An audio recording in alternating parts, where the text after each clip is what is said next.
Hello everyone, welcome to the 2K Drones News by Henry Robotic.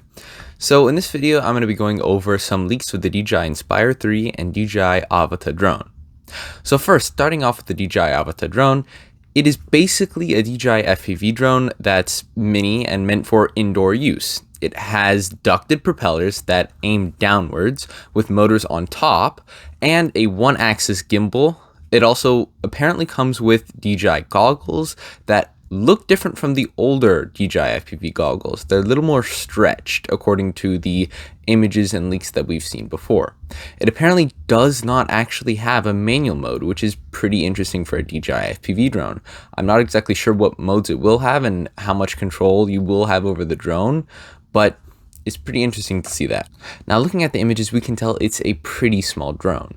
Now, it is going to be around 500 grams, so it's still going to be above 250 grams, which means you can't fly under those FAA regulations. My hope is that it's a relatively cheap and affordable drone, something kind of like the Mini. I think this would allow me and other people to actually get into FPV, and it might be a good starter FPV drone. Not to mention for the people who want to get indoor shots or into tight spaces, this is a really great drone. Now, there are some CG videos of the drone and images, and they obviously are not going to be perfect, but even Hakasushi, who is a very trusted leaker, says that some of the videos look at least pretty close to the final product, which I trust. Now, moving on to the Inspire 3. We have a lot of videos and pictures of the DJI Inspire 3. Most of them are of this one particular DJI Inspire 3 that has crashed, and we do actually have a couple videos of it, one of which is actually of it flying, which is pretty interesting. We can tell it has a similar design to previous Inspires with the folding up arms and propeller and gimbal and camera on the bottom that can swivel 360 and not have any of the props in the video.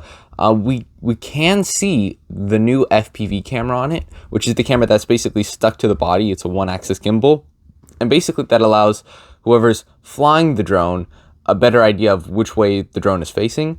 We can tell it has a much bigger and probably higher quality camera than compared to the previous Inspires. Speaking of the cameras, we can actually see what the image sensor of the bottom cinema camera looks like, and it looks like the images on screen.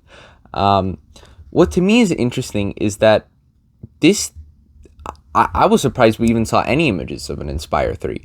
I'm surprised DJI is making an Inspire 3. With how expensive they have made the DJI Mavic 2 Pro, I just don't see why you would buy an Inspire that's way bigger and requires you to buy a separate camera. Maybe for interchangeable lenses and a cinema camera, but I don't really think you're going to notice that much of a quality difference. Not to mention, I don't know how DJI is going to sell the Mavic 3 Pro when the Inspire is probably around the same price. I mean, the Mavic 2 Pro is so expensive. Unless they make this Inspire prohibitively expensive, then there's no way it's just going to compete with the Mavic 3. And if there's any reason to buy the Inspire, people will just buy the Inspire instead of the Mavic, or the other way around.